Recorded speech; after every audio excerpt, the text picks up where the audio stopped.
नाज़रीन आदाब, न्यूज़ 18 उर्दू में आपका इस्तकबाल है। मैं हूं विसाल आजम और आप देख रहे हैं दो रुख में आज मौजू फिर वही है, बुलडोजर, जहांगीरपुरी और जो वहां सब कुछ हुआ उसके बाद 16 अप्रैल के बाद से जो हालात वहां पर हैं और उसके बाद जिस तरह ये मामला वहां पर थोड़ा फैलता चला गया, फिर वहां पर उस पर सवाल जवाब का सिलसिला शुरू हुआ। फिर ये बात आई कि जो कुछ हुआ था शोभा यात्रा के दौरान, उसके बाद उसके 2 दिन के बाद वहां बुलडोजर पहुंच जाता है, बुलडोजर चलना शुरू हो जाता है, सुप्रीम कोर्ट का इस पर स्टे आता है, उसके बावजूद कुछ देर तक बुलडोजर चलता रहता है। तर्क ये दिया गया कि जब तक हमारे पास कॉपी नहीं आ जाती, जो अफसरान मौजूद थे वहां उनका कहना था कि हमारे पास आदेश की कॉपी आएगी तो हम इसे रोकेंगे। बहरहाल इस मामले को फिर से सुप्रीम कोर्ट में उठाया गया है। सुप्रीम कोर्ट ने 2 हफ्ते का वक्त दिया है, 2 हफ्ते में हलफनामा दायर किया जाना है, 2 हफ्ते के बाद फिर से समाअत होगी।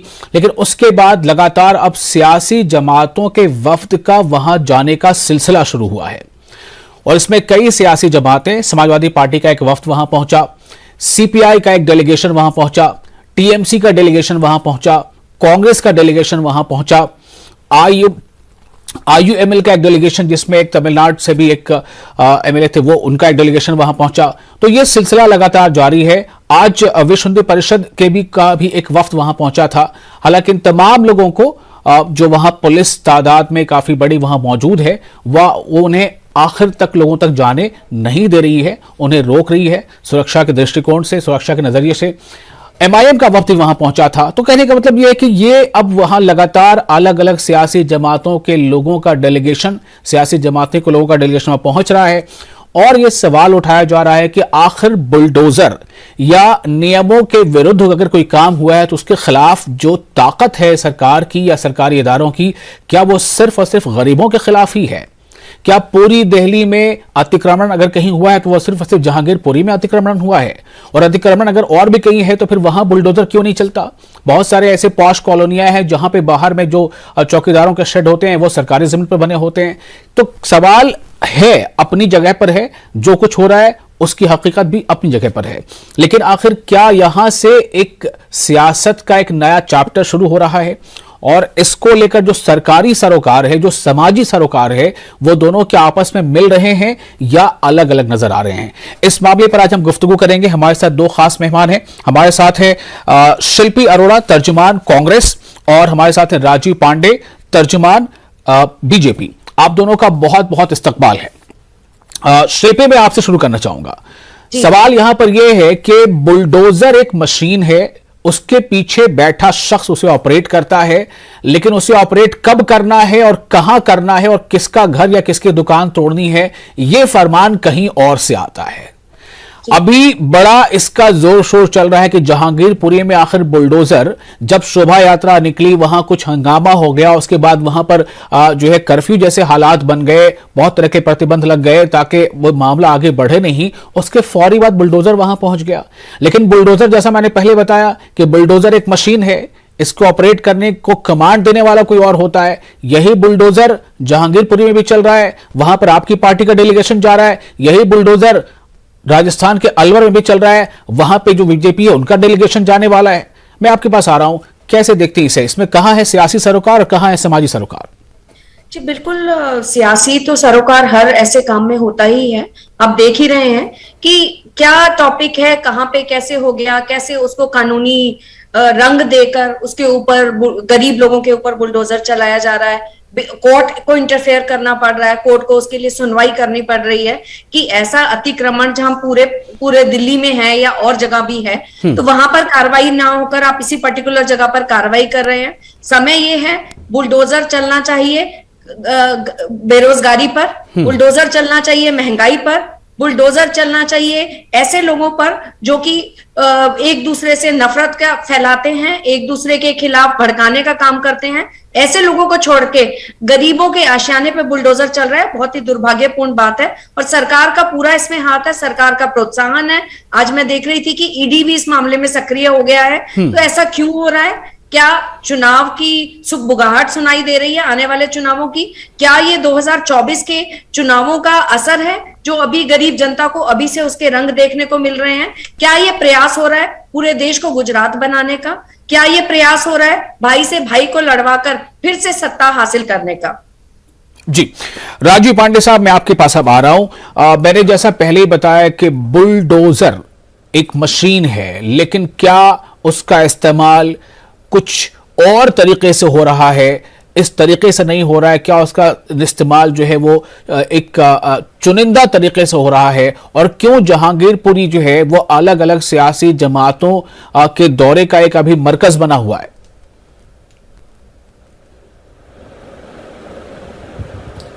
देखिए, जो बुलडोजर से कार्रवाई हुई वो इलीगल जो इंक्रोचमेंट था उस पर हुई और वो होगी देश में, इसको आप समझ लीजिए। देखिए, अगर आप पूरे देश में जाकर के देखें ना, जो गाय के चरने का स्थान था उसको कैप्चर कर लिया। बांग्लादेशियों ने आकर के वेस्ट बंगाल और असम में बहुत सारी ऐसी जमीन जो फॉरेस्ट लैंड है उसको कैप्चर किया। वो एक लार्जर इश्यू है और वो होगा। अगर आप सुप्रीम कोर्ट का एक जजमेंट देखिए, उसमें क्लियर है कि इन्फोर्समेंट हटाने का जो काम है वो सुप्रीम कोर्ट का नहीं है, वो सरकार का है। अब सुप्रीम कोर्ट ने, अब मैंने पहली बार देखा कि नॉर्मली तो एक आदमी को नोटिस आता है तो वो पहले ट्रायल कोर्ट जाता है, फिर हाई कोर्ट जाता है, फिर सुप्रीम कोर्ट तक बात। पहले ट्रायल कोर्ट जाता है, फिर हाई कोर्ट जाता है, फिर सुप्रीम कोर्ट तक जाती है बात। या कई बार सुप्रीम कोर्ट में भी रिट में लोग जाते हैं और 32 में सुप्रीम कोर्ट हाई कोर्ट में जाते हैं, फिर सुप्रीम कोर्ट चले जाते हैं। लेकिन अब ये जो है ना, इसको पॉलिटिकल इश्यू बनाया गया है। देखिए, पहले इन्होंने, देखिए इनका कैसे बयान बदलता है। पहले उन्होंने कहा कि मुसलमानों को टारगेट किया गया, जब ये निकल करके बाहर आ गया कि नहीं ऐसा कुछ नहीं था, हिंदू मुसलमान जो भी इनक्रोचर थे उनके ऊपर कार्रवाई की गई। देश में एक और है लैंड जिहाद जिसको बोलते हैं कि जहां मर्जी हो वहां हरा चादर टांग दो, अंदर कोई बैठा नहीं है और आप न किसी की बॉडी है, आप वो जमीन कैप्चर कर लो बीच रोड में। कई बार तो रेलवे स्टेशन पर मजार बन जाता है। कई बार तो अभी दिल्ली में एक ऐसी जगह मजार है जो हाईवे के ऊपर जो फ्लाईवे बना हुआ है, जिसको फ्लाईओवर कहते हैं, उस पे भी आ गया है। तो देखिए, ये सब ना ये लार्जर इश्यू है। अब बात है कि ये लोग जाते वहाँ क्यों हैं। देखिए, मुसलमान को आज से 70 साल से वोट बैंक की तरह इस्तेमाल किया है विपक्ष की पार्टी है। केवल भारतीय जनता पार्टी है, वो कहती है कि ना तो आपको फेयर की जरूरत है, ना मैं फेवर करूंगा। सबका साथ, सबका विकास, सबका विश्वास की बात है। हम स्पेशल काम किसी के लिए नहीं करेंगे। तो देखिए, इनका स्टैंड कैसे बदल रहा है। जब दंगे हुए, अब ये कह रहे हैं ईडी आ रही है बीच में, आपको क्या प्रॉब्लम है भाई? वो जो अंसार नाम का आदमी है, पहले तो उसकी चेकिंग हो रही है, कोई इंडियन है कि बाहर से आया हुआ है। अभी पुलिस वहां गई है हल्दिया में बहुत सारे लोग आकर के सेटल हुए। आपको भी पता है, मुझे भी पता है, आपको भी पता है कि कैसे असम की डेमोग्राफी को बदल दिया गया। और वो व्यक्ति जो न्यूज में मैं कहीं देख रहा था कि वो हिंदू नाम से फेसबुक चलाता है। तो सोचिए इस बारे में, उसके जो फोटो आ रहे हैं। मैं तो ये सोच रहा हूं कि आम आदमी पार्टी के लीडर ने उसके फोटोग्राफ बीजेपी के नेताओं के साथ दिखाए हैं, 10-12 फोटोग्राफ। मैं ये सोच रहा हूं कि उस फोटो को सच मानूं, जो आप जो फोटो की बात करें उसको सच मानूं। नहीं, बीच में मत बोलिए, मेरी पूरी बात, ये लाइन एक लाइन मुझे और बोलनी। हमारा बोलना ऐसे जरूरी, आप जब कहते हैं कि आपको ही पता है, मुझे ही पता है, तो मुझे कहना जरूरी होता है। आप जो कहना चाहते हैं वो आप कहिए, लेकिन ये मत कहिए कि आपको भी पता है। मुझे क्या पता है मैं फिर वो कहूंगा। अरे मैं कह रहा हूं, जो मुझे पता है वो मैं कहूंगा। जो आपको पता है आप वो बताइए। मेरा कहना है, जो आपको पता है आप वो बताइए। बिल्कुल नहीं, जो आपको पता है आप वो बताइए। आप मुझे क्या पता है वो मैं बताऊंगा। प्लीज, नवाब मलिक एक व्यक्ति है। नवाब मलिक की बात अभी यहाँ पर नहीं हो रही, अभी यहाँ बात हो रही है जहांगीरपुरी की। यहाँ बात जहांगीरपुरी की हो रही है, यहाँ बात जहांगीरपुरी की हो रही है। 15 साल से एमसीडी पर कौन काबिज है वहां?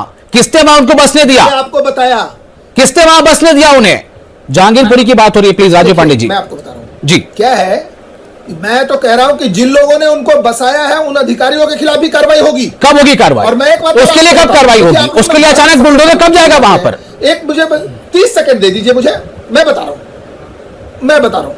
अगर आप मुझसे सवाल पूछे तो मैं जवाब देगा। देखिए, आपने हर बार में अभी आपको जो कहना चाहिए कि आप ये ना कहिए कि आपको भी पता है। जब मुझे जो पता है मैं वो कहूंगा। हमसे गलती हो गई हो, प्लीज आप अपनी बात कीजिए। मेरा क्या कहना है, एमसीडी पर भारतीय जनता पार्टी काबिज है, मैं मानता हूं आपकी बात को। हो सकता है हमसे भी गलती हो गई हो, और जिन लोगों से गलती हो हम उसके खिलाफ भी कार्रवाई करेंगे जी। लेकिन मैं एक बात कह रहा हूं, ये लार्जर क्वेश्चन को ना हिंदू मुस्लिम में मत लेके जाइए।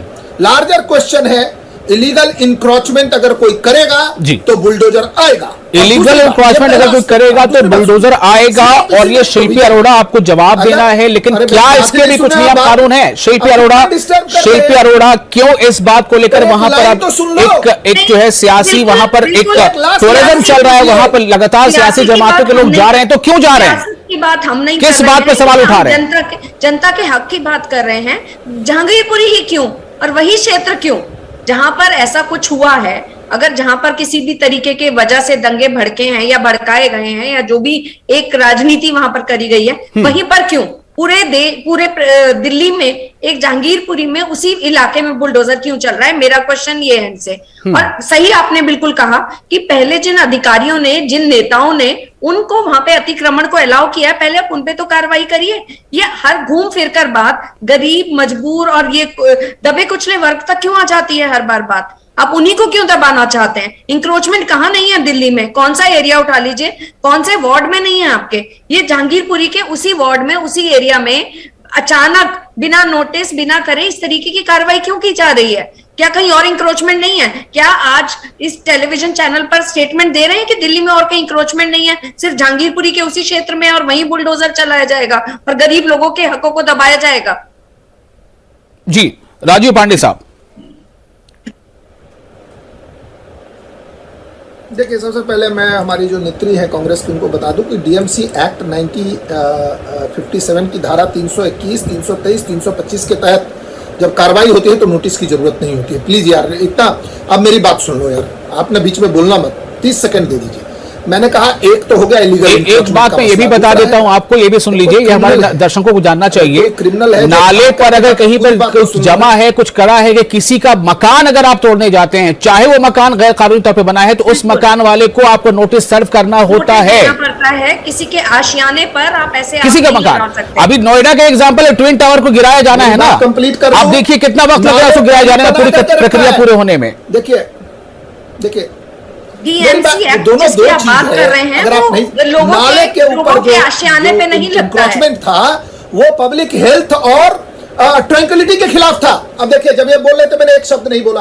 देखिए, मैं ऐसे डिबेट शिल्पी साहब, मैं चाहूंगा थोड़ा आप वक्त दें और राजीव पांडे जी बोलेंगे। राजीव पांडे जी बोलिए। बिल्कुल बोलिए।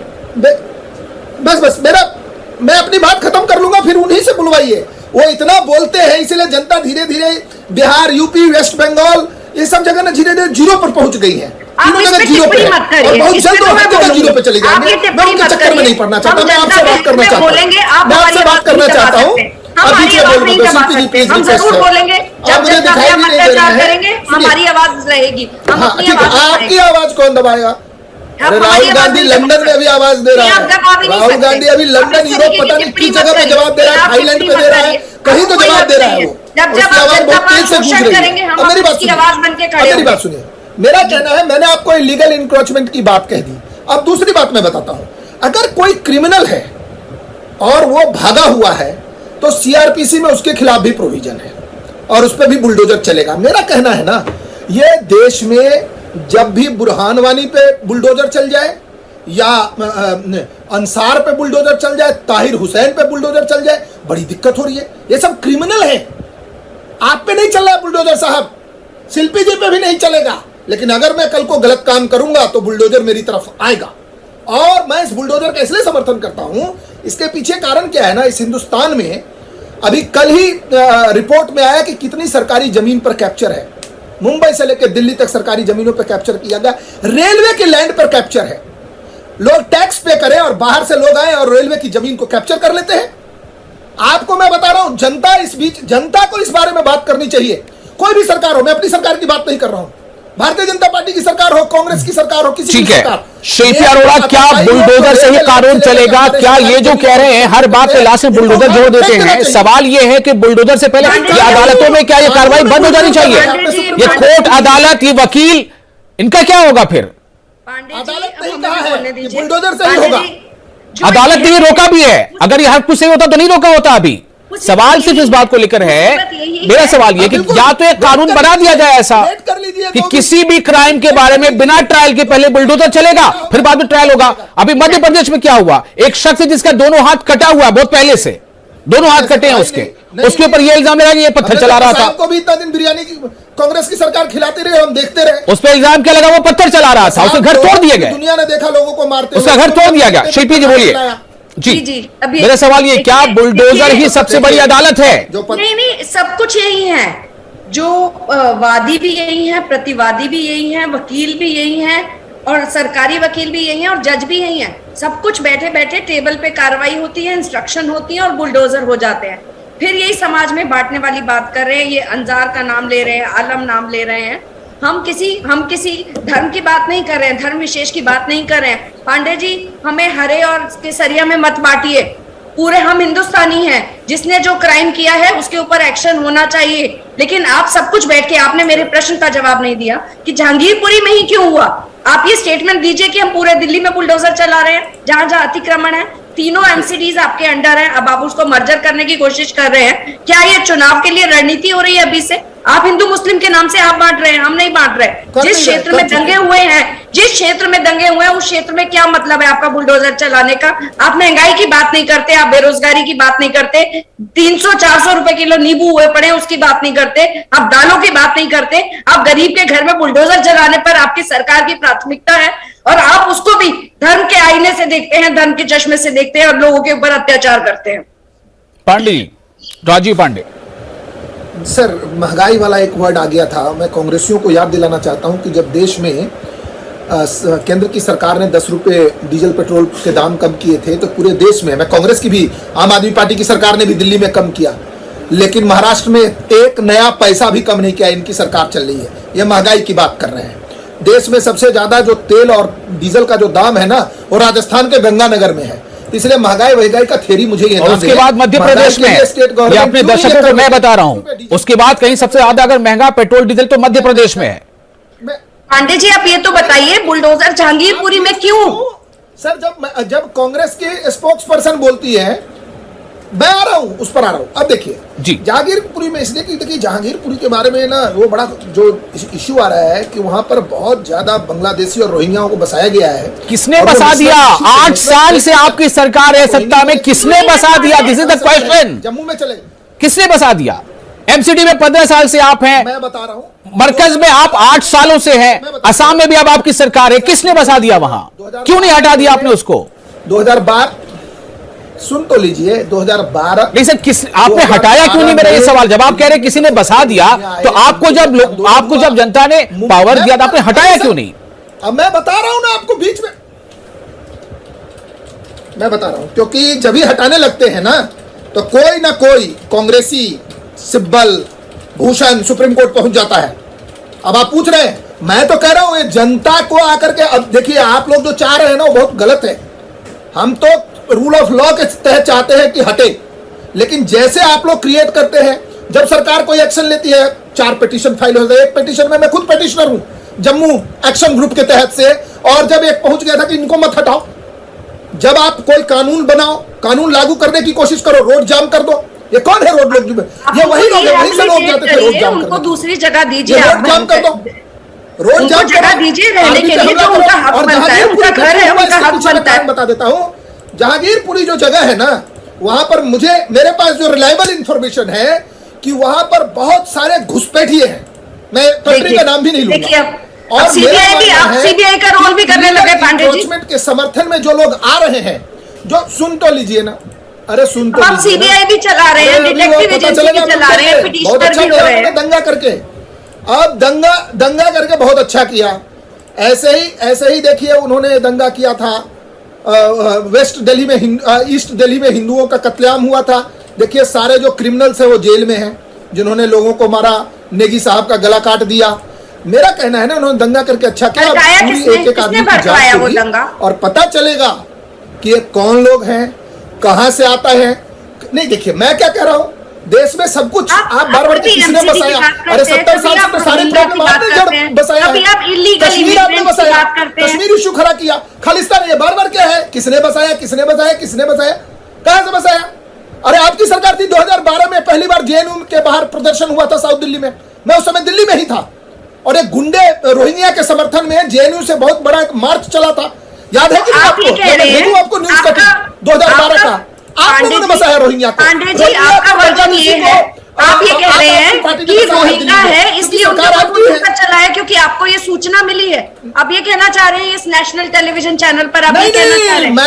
मैं तो कह रहा हूं, देखिए हिंदू हो, मुसलमान हो, रोहिंग्या हो, इन्फिल्ट्रेटर हो, राजीव पांडे हो, मैडम हो, जिसने गलत काम किया है, जिसने इलीगल इंक्रोचमेंट और कानून के मुताबिक कार्रवाई होगी। ये जोड़िए, जिसने गलत किया है कानून के मुताबिक कार्रवाई होगी, उनके ऊपर केस चलेगा, मुकदमा चलेगा, उनको ट्रायल होगा और सुप्रीम कोर्ट या हाई कोर्ट या लोअर कोर्ट जो सजा देगी सजा पर अमल करना होगा। फिर कह रहे हैं ट्रायल होगा। अरे इंक्रोचमेंट में ट्रायल नहीं होता। आप कहां से क्रिमिनल और सिविल लॉ के जुरिस्प्रूडेंस को जुड़ा पांडे जी आप खुद कंफ्यूज हो रहे हैं। आप कह रहे हैं भगोड़ों पर। मैं आपको एग्जांपल दे रहा हूं पांडे जी, जो एग्जांपल अभी नोएडा का जो ट्विन टावर गिराए जाने का मामला है, क्या वो कार्रवाई अदालत से नहीं जारी है? मैंने क्या कहा? आपने जहांगीरपुरी की बात की। जहांगीरपुरी में भी घर अगर किसी का तो आप नहीं गिरा सकते बिना नोटिस के। अदालत इसमें सरकार ने एक्शन लिया है, हम लोग गए। एक बात मुझे बताइए, बिना नोटिस के नहीं हो सकता। सरकार ने कहा कि हम इस इलाके में करेंगे, पहुंच का कोर्ट कौन पहुंच गया? जमाते उलेमा हिंद। उसका क्या लेना देना है वहां से? वो वहां का मालिक है क्या? जमाते उलेमा हिंद का फ्लैट है वहां पर कि घर है? इसका मतलब ये एक सोची समझी रणनीति का हिस्सा है कि इन लोगों को लाओ और बसाओ। किसने बसाया? फिर वही सवाल आप करते हैं। अरे बसा रहे तो जो सरकारें वो कार्रवाई क्यों नहीं करती? क्यों बसे दे रही है उसे? क्यों अंसार की तस्वीर बीजेपी नेताओं के साथ नजर आ रही है? अंसार की तस्वीर बीजेपी नेताओं के साथ क्यों नजर आ रही है? 15 साल तक अंसार की तस्वीर बीजेपी नेताओं के साथ क्यों नजर आ रही है? आपकी सरकार है। सुनिए सर,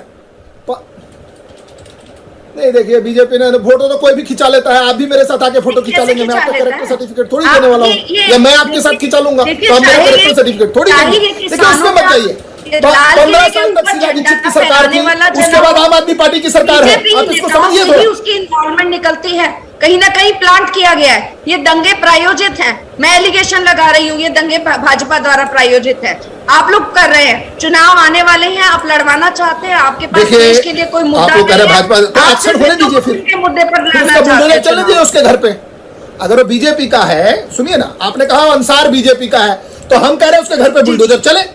हम कह रहे हैं इलीगल इंक्रोचमेंट हटे। सी ब्लॉक में जो इलीगल इंक्रोचमेंट है और पूरे जहांगीरपुरी से हिंदू मुस्लिम जिसका भी इलीगल इंक्रोचमेंट, पूरी दिल्ली से इंक्रोचमेंट क्यों नहीं हटाने की बात करते पांडे जी? पूरी दिल्ली से इंक्रोचमेंट को हटा दीजिए। पूरी दिल्ली से इंक्रोचमेंट को हटा दीजिए। दीजिए सबको नोटिस सर्व कीजिए। पूरी दिल्ली से इंक्रोचमेंट को हटा दीजिए। मैं आपको बोल रहा हूं, पूरी दिल्ली से इंक्रोचमेंट को हटा दीजिए। देखिए एमसीडी का काम है और जनरल तरीके से चलता रहता है। तीनों एमसीडी पर आप काबिज हैं। पूरी दिल्ली से इंक्रोचमेंट को हटा दीजिए। शायद याद नहीं है कि करीब 1700-1800 जो कॉलोनी थी, जो पहले कांग्रेस के जमाने में इलीगल बोली जाती थी, हमने कानून बना करके उन सबको लीगलाइज किया। लीगलाइज करने का मतलब ये लाइसेंस मतलब नहीं, इलीगल को लीगलाइज किया जा सकता है, तो यहां पर इलीगल को तोड़ा क्यों जा रहा है? इसको भी लीगलाइज कर दीजिए। जर्नलिस्ट हैं, आप जाके देखिए कि नाले पर घर बना था कि नहीं बना था। और ये मैं आपको बता रहा हूं सर, शिल्पी जी आपके ऊपर सवाल है। कांग्रेस के जमाने में ये इंक्रोचमेंट हुआ था। जमीन पर कैप्चर कर गरीब का घर आप तोड़ेंगे। किसी ने आपको ये हक नहीं दिया कि कोर्ट में इंटरफेयर करके आप कह रहे हैं क्रिमिनल जो है भाग जाते हैं, वो क्या बुलडोजर चला देंगे? आप बुलडोजर नहीं चला सकते। आप कोर्ट में प्रोसीडिंग करेंगे, आप 82-83 की कार्रवाई करेंगे। सुनिए आप उसके बाद ऑर्डर मैं लेंगे। बताना चाहता हूं, मेरी बात सुन लीजिए बस 30 सेकंड। 3 पिस्टल रिकवर किया गया है, सैकड़ों तलवारें रिकवर की गई। कहां से आते हैं पिस्टल और तलवार? बहुत सारी यात्राओं में, शोभा यात्राओं में तलवारें दिखी हैं, साथ में तलवारें हाथ में दिखी हैं। वो विजुअल्स अभी हमारे पास है जो चला दे। सवाल इसी को है कि कैसे इतनी आजादी मिली? भाई शोभा यात्रा है तो आप तलवार लेके क्यों जाएंगे सड़कों पर? चलिए, इसमें बहुत सारी बातें हो चुकी है। मैं अपने दोनों खास मेहमानों का, राजीव पांडे जी और शिल्पा अरोड़ा, आप दोनों का बहुत बहुत शुक्रिया अदा करता हूं। आपने अपना कीमती वक्त दिया। और नाज़रीन, फिलहाल इस दो रुख में इस मौजू पर बातचीत इतनी ही। मुझे दीजिए इजाजत। आदाब।